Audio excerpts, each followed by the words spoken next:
Hi అండి, welcome to Padma home foods. నేను పద్మ.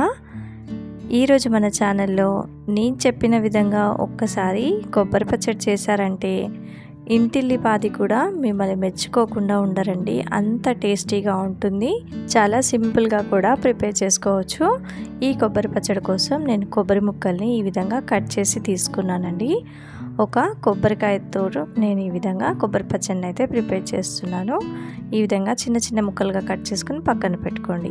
ఇప్పుడు స్టవ్ ఆన్ చేసి కడాయి పెట్టుకొని కడాయిలోకి ఒక 1 టేబుల్ స్పూన్ ఆయిల్ వేసుకోండి. ఈ ఆయిల్లో ఇప్పుడు ఒక 1 టీ స్పూన్ మినపగుండ్లు, 1 టీ స్పూన్ శనగపప్పు, అలాగే 1 టీ స్పూన్ ధనియాలు వేసుకొని ఈ విధంగా కొంచెం గోల్డెన్ బ్రౌన్ కలర్ అయ్యే వరకు ఫ్రై చేసుకోండి. తర్వాత ఒక బౌల్లోకి తీసుకొని పక్కన పెట్టుకోండి. ఇప్పుడు అదే ఆయిల్లో ఒక 10 నుంచి 12 పచ్చిమిర్చి తీసుకొని వీటన్నిటిని కూడా మంచి కలర్ వచ్చే వరకు పర్ఫెక్ట్గా వేగే విధంగా ఫ్రై చేసుకొని బౌల్లోకి తీసుకోండి. ఇప్పుడు అదే ఆయిల్లో ఒక 1 కప్ వరకు ఫ్రెష్గా ఉన్న పుదీనాని తీసుకోండి. ఇక్కడ నా దగ్గర కొంచెం పుదీనా కలర్ చేంజ్ అయిందండి. 1 కప్పు పుదీనా రెమ్మల్ని వేసుకొని ఫ్రై చేసుకోండి. ఈ పుదీనాని క్రంచీగా అయ్యే వరకు ఫ్రై చేసుకోవాలి. ఈ విధంగా క్రంచీగా అయినప్పుడు మనకు కింద అడుగు బాగానే ఆయిల్ అనేది మిగులుతుందండి. పచ్చడి కూడా చాలా టేస్టీగా ఉంటుంది.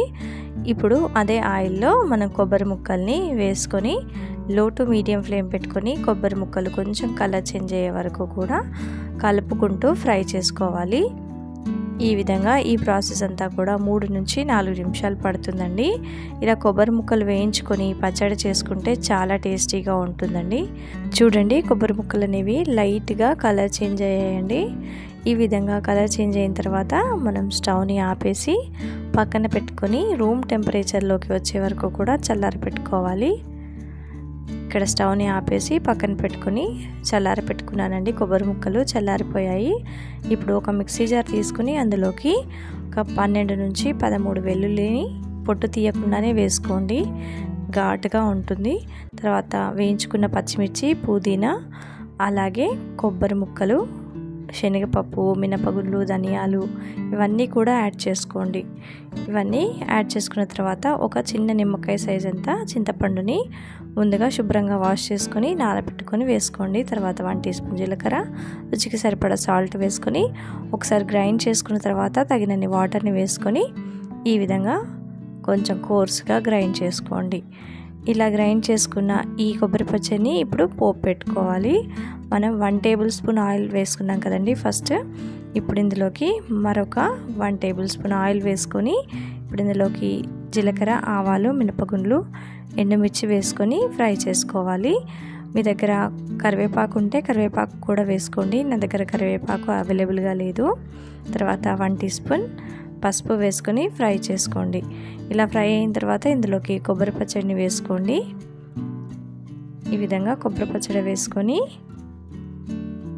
1 నిమిషం పాటు ఫ్రై చేసుకోవాలండి. సిమ్లో పెట్టుకొని ఫ్రై చేసుకుంటే కొబ్బరి పచ్చడి పర్ఫెక్ట్గా వేగుతుంది.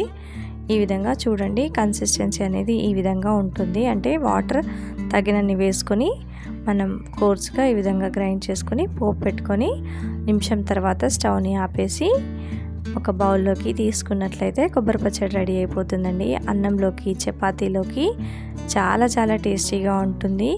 నేను చెప్పిన విధంగా ఒకసారి మీరు ట్రై చేయండి. మీరే అంటారు చాలా బాగుంది అనేసి. మరి ఈ రెసిపీ మీకు కనుక నచ్చినట్లయితే లైక్ చేయండి, షేర్ చేయండి, నా ఛానల్ సబ్స్క్రైబ్ చేసుకోండి. పక్కనే ఉన్న గంట సింబల్ని యాక్టివేట్లో పెట్టుకోండి. Thanks for watching.